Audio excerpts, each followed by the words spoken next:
Hello everyone, welcome back to our channel. Good morning, good afternoon, good evening. I greet you all according to your time and locations. You'll be watching this video. Yes, my dear viewers, I am back again with another update. So guys, I have a video here I would like we all to watch. But before then, if you're meeting my channel for the very first time, you're highly welcome. Please kindly do well to like, share and subscribe. Leave your thought on the comment section. Let us know what you think about this video and I will see you towards the end. Governor Godwin Obaseki and his deputy Philip Shaibu may not end anytime soon. Now, the deputy governor on a Monday staged a walkout at an event organized by the state after his aides, including security operatives, were denied entry. While Mr. Shaibu was allowed into the venue of the 60th anniversary of the Midwest referendum organized by the state government, his entourage was denied access. When the deputy governor sought permission for his team to come with him into the venue, he was snubbed. Well, Arise analyst Dayo Shobowale is joining us now to discuss the festering row between Edo State governor and his deputy. Good afternoon.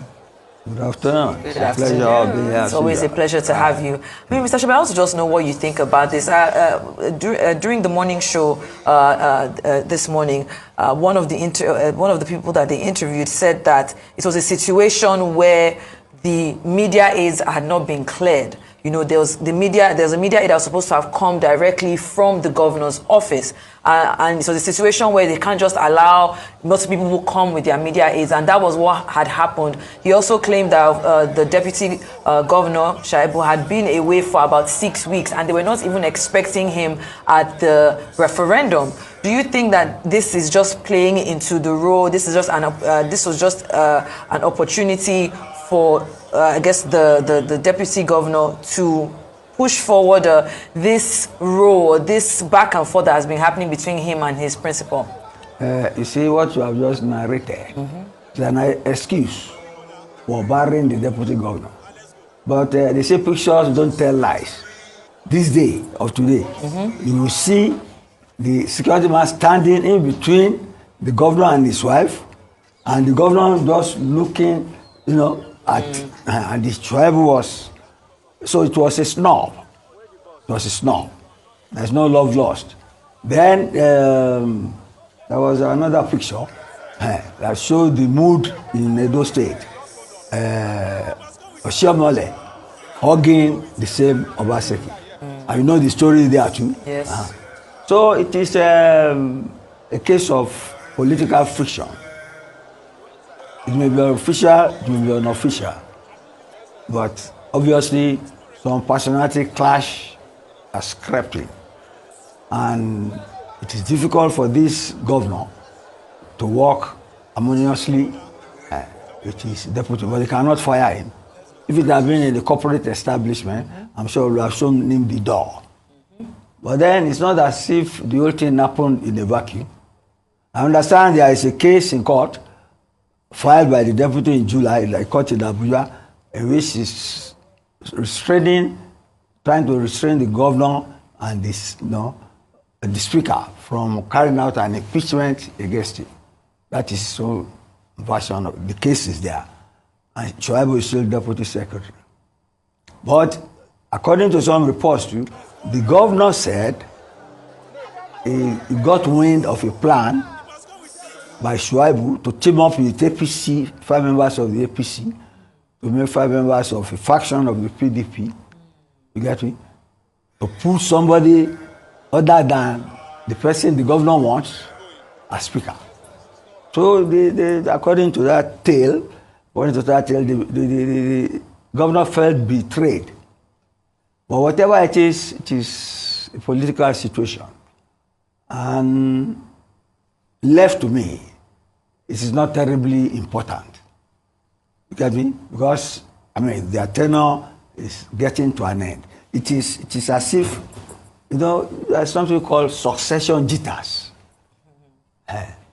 The deputy wants to to succeed his boss. The boss, obviously, maybe feels they have spent about the same 2 terms, and that, feels the deputy doesn't have to die in office. so that maybe we can pick up another person. They are all political situations. But I tell you, I do not, the picture, go and look at the picture in this day again. It tells us the story that there's no love lost between this governor and this deputy.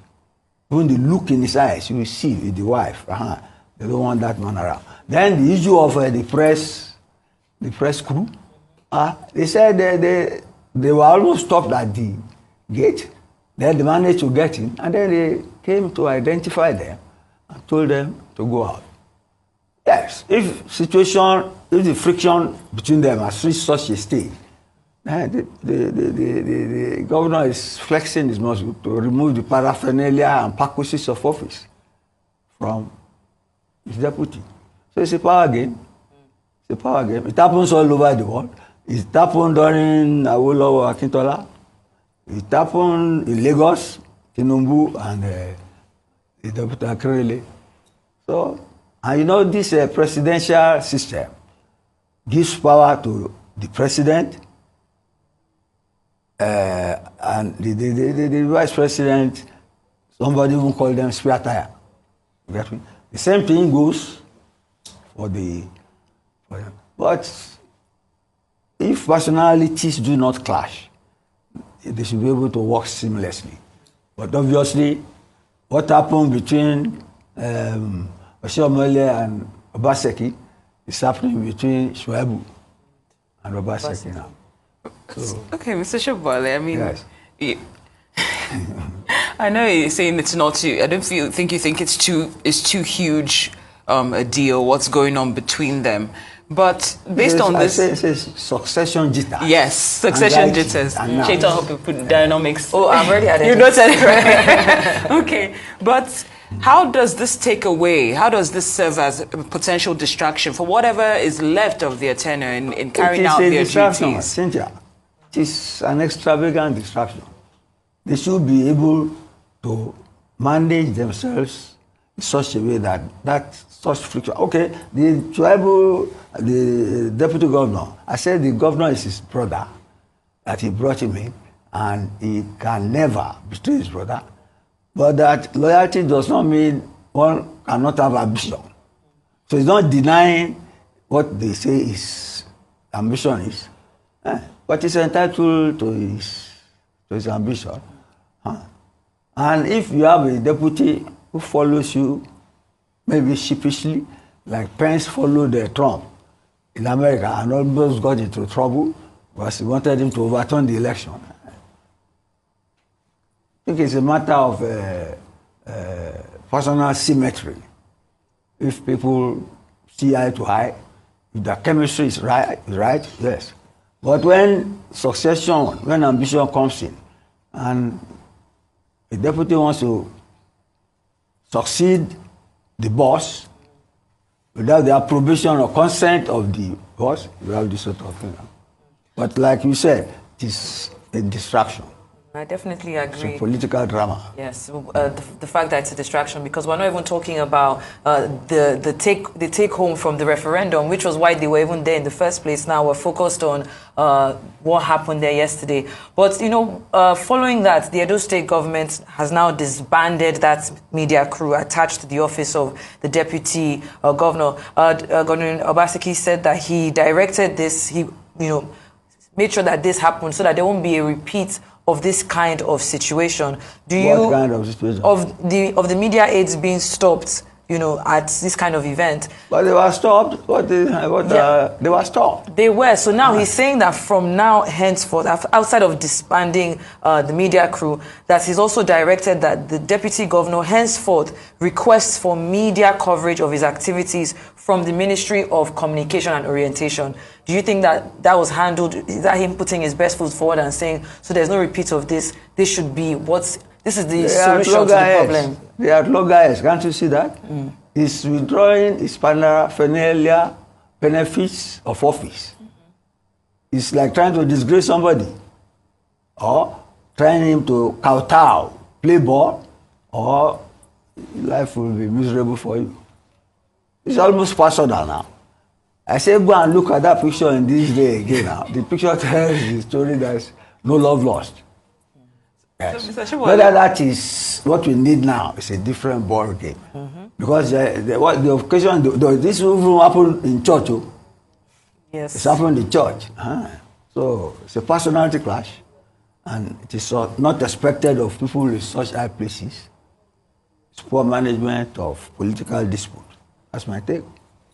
And your take is noted. Right. So, Mr. Shibowale, now, if we want to, draw some lessons from what's played out with this governor and his deputy, how crucial do you think it should be when it comes to matching personalities, in terms of political offices and their vices? It's the manner of evolution of political leaders in each party.